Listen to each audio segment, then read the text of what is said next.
Poem prayer जो कि G.A. Mahjoor द्वारा लिखी गई है, उसके क्वेश्चन आंसर्स करने जा रही है। चलिए शुरू करते हैं। क्वेश्चन नंबर 1 है, which way does the poet implore his lord to let him to. जो पोइट है वो अपने भगवान से क्या प्रार्थना कर रहा है। क्वेश्चन आंसर है, the poet implores his lord to let him to the way of truth. Poet जो है कवि जो है भगवान से प्रार्थना करता है, हे भगवान मुझे सच्चाई के रास्ते पे ले जाना। वे होता है रास्ता, ट्रूथ होगा सच्चाई, सच्चाई के रास्ते पे ले जाना। He also tells him to remove all his doubts and darkness of ignorance। वो कहता है मेरे अंदर जितने भी डाउट्स हैं या मेरे अंदर जितनी भी बुराइयां हैं, मैं कितनी देर इस इग्नोरेंस में, इस अनभिज्ञता में बढ़ता रहूं कि भगवान मेरे अंदर जितनी भी बुराइयां हैं या जितनी भी शंकाएं हैं वो सारी खत्म कर दो। क्वेश्चन नंबर 2 है, name the blessings that the poet praise for. Poet जो है वो भगवान से क्या प्रार्थना कर रहा है, क्या क्या चीजें मांग रहा है। आंसर है, the poet praise for the path of truth. सबसे पहले जो पोइट है, कवि है, वो भगवान से ये प्रार्थना करता है कि भगवान मुझे सच्चाई के रास्ते पे ले जाना। He praise for the nectar of knowledge. फिर उसके बाद कहता है भगवान मेरे अंदर जो नॉलेज है, ज्ञान का अमृत भर दो। नॉलेज होगा ज्ञान, नेक्टर हो गया अमृत, मेरे अंदर ज्ञान का अमृत भर दो। He prays that his heart is surcharged with passion, just and hope। और उसके बाद भगवान से प्रार्थना करता है, हे भगवान मेरे अंदर चार्ज कर दो, मेरे अंदर उत्साह भर दो, उम्मीदें भर दो, ये सारी चीजें मेरे अंदर भर दो। Above all, he implores his Lord to save him from sloth and infirmity। उसके बाद भगवान से फिर से वो प्रार्थना करता है, हे भगवान मुझे मेरे अंदर जितनी भी बुराइयां हैं, कमजोरियां हैं, उन सबको तुम दूर भगा दो, इन सब चीजों से मुझे मुक्ति दिला दो, मुझे सेव करो इन सब चीजों से। क्वेश्चन नंबर 3 है, what is it that the poet wants to sing. अब पोइट क्या कहता है, कुछ गीत गाना चाहता है, कुछ गाने गाना चाहता है। अब वो भगवान से क्या कहता है कि मैं किस तरह से गाने गाऊं, उसके लिए वो क्या प्रेयर कर रहा है। चलिए शुरू करते हैं। आंसर है, the poet wants to sing those songs which will infuse life even into the dead। वो भगवान से कहता है भगवान मैं ऐसे गाने गाना चाहता हूँ जिससे कि मरे हुए इंसानों के अंदर भी क्या हो, वो जीवित हो जाए, उनके अंदर जान आ जाए। and will inspire people to come under the same umbrage of love and love। वो कहता है भगवान मुझे इस तरह से इंस्पायर करो, मैं इस तरह से गीत गाऊं कि सबके दिलों में प्यार ही प्यार उमड़ जाए, वो सब लोग इकट्ठे हो जाए। And eradicate the bitterness and hated from their hearts. और उनके अंदर जितनी भी बुराई है, जितनी भी कड़वाहट है, वो सारी वो अपने दिल से निकाल दें और सब एक दूसरे को प्यार करने लग पड़े।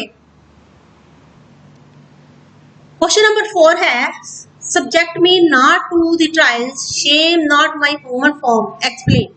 पोइट ने पोइम में जे लाइन बोली है, उसने कहा भगवान से प्रार्थना कर रहा है, हे भगवान मेरे ऊपर ट्रायल्स नहीं करना, शेम जिस तुम ट्रायल करोगे मैं हार जाऊंगा।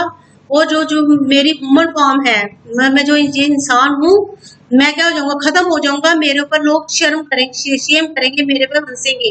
इस लाइन को हमने एक्सप्लेन करना है, इसका क्या मीनिंग है।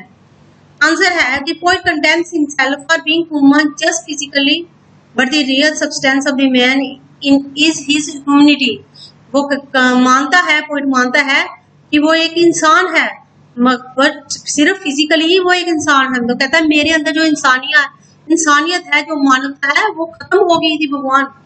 That but the real substance of the man in his humanity. मगर जो इंसान की असली जो उसके अंदर होती है चीज, सब्सटेंस, वो क्या है, मानवता, उसकी इंसानियत। This humanity has been far from the poet's human form. वो कहता है मेरी ह्यूमन फॉर्म के अंदर जो मैं फिजिकली एक इंसान हूँ, मेरे अंदर मानवता मर चुकी थी। So he request lord that not to put him to the hottest trials of life. इसलिए वो भगवान से प्रार्थना करता है, भगवान तुम मेरे पे ट्रायल्स नहीं करना, which can cause his human form to feel shame, जिससे कि इंसानियत मेरे पे शर्म करे, मेरे पे शेम फील करे, तुम मेरे पे ऐसे ट्रायल्स मत करना। क्वेश्चन नंबर 5 है, identify the similes and metaphors in the poem prayer. हमने जो पोएम में सिमिलीज और मेटाफर्स यूज किए गए हैं उनके बारे में बताना है। सिमिलीज होता है अगर हम लाइक लगा के कंपैरिजन करते हैं उसको सिमिलीज बोलते हैं। There are only 2 similes chosen in the poem as given here. यहाँ पे सिर्फ 2 ही तरह की सिमिलीज चूज की गई है पोएम में। फर्स्ट है like dew how long shall I wait for the first flash of the sun. देखिए जहाँ पे उसने जो लाइक वर्ड यूज किया है, ड्यू मैंने ओस की बूंदों के साथ, कि जैसे सुबह ओस की बूंदें कितनी देर इंतजार करती रहती है सूरज की पहली किरण उन पे पड़े और वो उड़ जाए, वो इसको उसने कंपैरिजन किया है लाइक लगा के, तो ये एक सिमिली है। सेकंड है awaken me with the flowers in the first stroke of the sun. वो कहता है भगवान मुझे ऐसे बना दो, अवेकन होता है मैं ऐसे जागूं, ऐसे सुबह हो कि जैसे फ्लावर्स कहते हैं, जैसे सुबह होती है वो खिल जाते हैं, भगवान मुझे भी ऐसे फ्लावर्स बना देना। तो उसने यहाँ पे कंपैरिजन किया है, लाइक लगाया है, तो ये भी एक सिमिली होगी। There are however many metaphors which are, जहाँ पे इस पोएम में बहुत सारे मेटाफर्स चूज किए गए हैं जो इस तरह से हैं। सबसे पहला है ड्वेल इन इग्नोरेंस, मैं कितनी देर अनभिज्ञता में घूमता रहूं। नेक्टर ऑफ नॉलेज, वो कहता है मेरे अंदर अमृत का, मुझे ज्ञान का अमृत प्रदान कर दो, कोई कहता है भगवान से। द वे ऑफ ट्रूथ, मुझे सच्चाई के रास्ते पे ले जाओ।